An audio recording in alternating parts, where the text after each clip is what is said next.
Polythene দিয়ে নির্মিত হবে সড়ক। অবিশ্বাস্য মনে হলো এমনটাই জানা যাচ্ছে যশোরের সড়ক নির্মাণের ক্ষেত্রে। শুধুমাত্র বিটুমিন নয়, এবার সড়ক নির্মিত হবে পলিথিন আর প্লাস্টিক বর্জ্য দিয়ে। এতে কমবে নির্মাণ ব্যয়, বাড়বে সড়কের স্থায়িত্ব, অন্যদিকে প্লাস্টিক বর্জ্য রিসাইকেলের মাধ্যমে কমানো হবে পরিবেশ দূষণ। তীব্র তাপদাহে যশোরের সড়কগুলোতে বিটুমিন গলে যাওয়ার মতো যে সমস্যা দেখা দিয়েছিল তার সমাধান হিসেবে সড়ক নির্মাণে এই উদ্যোগ নিতে যাচ্ছে সড়ক বিভাগ। এতে বাড়বে সড়কের তাপ সহন ক্ষমতা। তবে এত কিছু সুবিধার পাশাপাশি থাকছে বেশ কিছু অসুবিধাও। নির্মাণ ব্যয় কমলেও বাড়তে পারে সংস্কার ব্যয়। পরিবেশবিদরাও জানাচ্ছেন নানান ঝুঁকির কথা। এমত অবস্থায় জনমনের প্রশ্ন, কতটা লাভজনক হবে পলিথিন দিয়ে সড়ক নির্মাণ? লাভ নাকি ক্ষতি? কোন পাল্লাটা থাকবে বেশি ভারী? উন্নত বিশ্বে কোন কোন দেশে ব্যবহার করা হয়েছে এই প্রযুক্তি? এসব প্রশ্নের উত্তর নিয়ে থাকছে এখনকার বিশেষ আপডেট।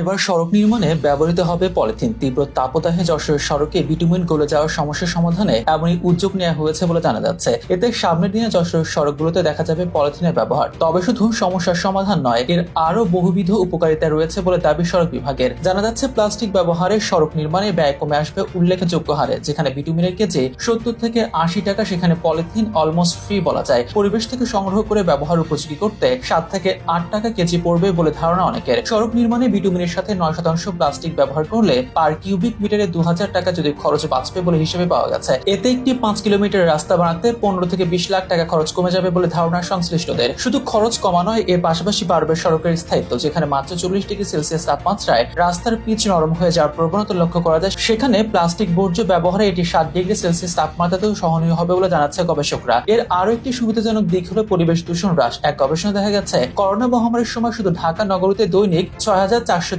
টন ময়লা উৎপাদিত হয়, যার 10% ছিল অপচনশীল প্লাস্টিক বর্জ্য। সে বর্জ্যের মাত্র 37%কে রিসাইকেল করা হয়েছিল। বাকি ময়লার 48% যেত মাটিতে, 12% নদী ও খালে গিয়ে পড়তো এবং অবশিষ্ট প্লাস্টিক শহরের আনাচে কানাচে কিংবা ড্রেনে গিয়ে জলাবদ্ধতা সৃষ্টি করত। এক্ষেত্রে সড়ক নির্মাণে অপচনশীল এইসব প্লাস্টিক ব্যবহারে পরিবেশ সুরক্ষার একটি ভালো উদ্যোগ হতে পারে বলে মনে করছেন বিশ্লেষকরা। তবে এত কিছুর পরেও এর খারাপ দিকটা ভাবতে হচ্ছে বারবার। এই ধরনের উদ্যোগ নিয়ে ইতিমধ্যে ভারত সহ বিভিন্ন দেশ ব্যর্থ হয়েছে বলে জানা যাচ্ছে। এছাড়াও এতে পরিবেশগত ঝুঁকির কথাটাও উঠে আসছে বারবার। প্লাস্টিক ব্যবহারে এটি থেকে মাইক্রো প্লাস্টিকের কণা পরিবেশে ছড়িয়ে পড়ার ঝুঁকি আছে বলে সতর্ক করছেন পরিবেশবিদরা। এতে পরিবেশে মাইক্রো প্লাস্টিক ছড়িয়ে গেলে তা বিভিন্ন প্রাণী ও উদ্ভিদের মধ্য দিয়ে মানব দেহ প্রবেশ করে বিশাল স্বাস্থ্য ঝুঁকি তৈরির আশঙ্কা রয়েছে। তবে এতে মাইক্রো প্লাস্টিক সৃষ্টির খুব বেশি সম্ভাবনা নেই বলে দাবি করছেন সড়ক বিভাগের লোকজন। বুয়েট এবং চুয়েটের গবেষণাও এমনটাই উঠে এসেছে। তবে সড়ক বিভাগ এটিকে পরীক্ষামূলকভাবে বাস্তবায়ন করতে আগ্রহী বলে জানা যাচ্ছে। এতে সফলতা আসলে এই প্রযুক্তি আরো বিস্তৃত করার পরিকল্পনা তাদের।